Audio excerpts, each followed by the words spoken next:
اعوذ باللہ من الشیطان الرجیم بسم اللہ الرحمن الرحیم الذین یؤمنون بالغیب ویقیمون الصلاة ومما رزقناہم ينفقون، جو بے دیکھی چیزوں پر ایمان لاتے ہیں اور نماز قائم کرتے ہیں اور جو کچھ ہم نے انہیں دیا اس میں سے یعنی اللہ کی خوشنودی کے کاموں میں خرچ کرتے ہیں۔ جو لوگ قرآن کریم کی ہدایت سے فائدہ اٹھاتے ہیں، یہاں ان کی صفات بیان فرمائی گئی ہے۔ ان میں سے سب سے پہلی صفت تو یہ ہے کہ وہ غیب یا ان دیکھی چیزوں پر ایمان لاتے ہیں، جس کی تفصیل پیچھے گزر چکی۔ اس میں تمام ایمانیات داخل ہو گئے، جس کا خلاصہ یہ ہے کہ جو کچھ اللہ تعالیٰ نے قرآن کریم میں بیان فرمایا یا جو کچھ حضور نبی کریم صلی اللہ علیہ وسلم نے ارشاد فرمایا، اس سب پر ایمان لاتے ہیں۔ دوسری چیز نماز قائم کرنا بیان کی گئی ہے، جو بدنی عبادتوں میں سب سے اہم ہے، اور تیسری چیز اپنے مال میں سے اللہ تعالیٰ کے راستے میں خرچ کرنا، جس میں زکوٰۃ و صدقات آ جاتے ہیں، جو مالی عبادات ہے۔ والذین یؤمنون بما انزل الیک وما انزل من قبلک وبالآخرۃ ھم یوقنون، اور جو اس وحی پر بھی ایمان لاتے ہیں جو آپ پر اتاری گئی اور اس پر بھی جو آپ سے پہلے اتاری گئی، اور آخرت پر وہ مکمل یقین رکھتے ہیں، یعنی اس بات پر ایمان رکھتے ہیں کہ جو وحی حضور اکرم صلی اللہ علیہ وسلم پر اتاری گئی وہ بھی بالکل سچی ہے، اور جو آپ سے پہلے انبیاء کرام علیہم السلام مثلاً حضرت موسیٰ، حضرت عیسیٰ علیہم السلام وغیرہ پر نازل کی گئی تھی، وہ بھی بالکل سچی تھی۔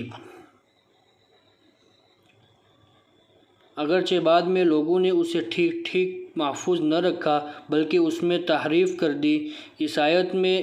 اس طرف بھی اشارہ کر دیا گیا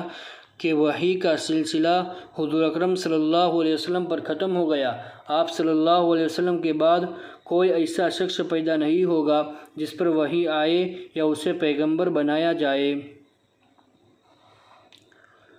کیونکہ یہاں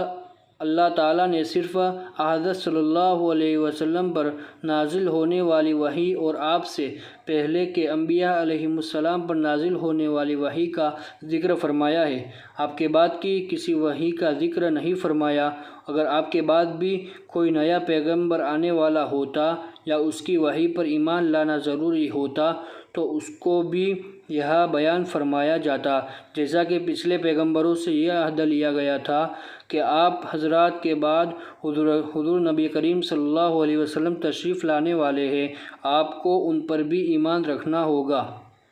حوالہ دیا ہے قرآن کریم سورہ آل عمران آیت نمبر 81۔ آخرت سے مراد وہ زندگی ہے جو مرنے کے بعد حاصل ہوگی اور جو ہمیشہ کے لیے ہوگی،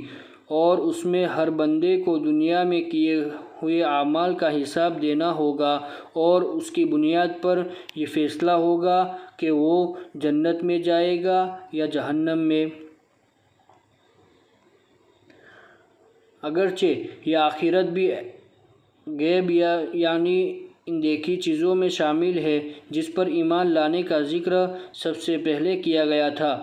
لیکن آخر میں اسے علیحدہ کر کے خصوصی اہمیت کے ساتھ ذکر کیا گیا ہے۔ شاید اس کی وجہ یہ ہے کہ آخرت کا عقیدہ ہی در حقیقت انسان کی سوچ اور اس کی عملی زندگی کو صحیح راستے پر رکھتا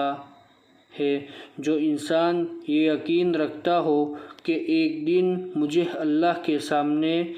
پیش ہو کر اپنے ہر عمل کا جواب دینا ہے، وہ کسی گناہ یا جرم کے ارتکاب پر بھی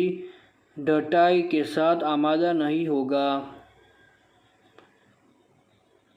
اولئک علی ھدی من ربہم واولئک ھم المفلحون، یہ ہے وہ لوگ جو اپنے پروردگار کی طرف سے صحیح راستے پر ہے، اور یہی وہ لوگ ہیں جو فلاح پانے والے ہیں۔